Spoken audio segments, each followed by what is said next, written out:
قبل از اون لحظه ای که گل و ریحان بیاید تا اون زمانی که بیاید میدانست که گل و ریحان میآید و من با میدونم گل و ریحان من این را میخورم و شهادتم در همین است. بله قبل از اون میدانست. فاذا جاء الوقت القى الله على قلبه النسيان ليقضى فيه الحكم یا لیقضی فیه الحکم.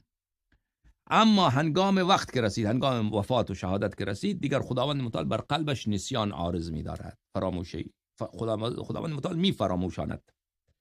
خب در امام علیه السلام که فراموش کنه و تا به خاطر این که حکم الهی و اراده الهی و قضاء الهی اونجا جاری بشود و شهادت ایشان واقع بشود. خب این فرموده ائمه طاهرین علیهم السلام. اما این که امام حسین علیه السلام در کربلا شهید شده، اون که خب بله میدانست که ایشان من شهید میشم و آدم اگر بداند در صحرای جهاد میرود و شهادت شهید میشه، اون که ایرادی نداره، خودکشی که نیست اونجا. بله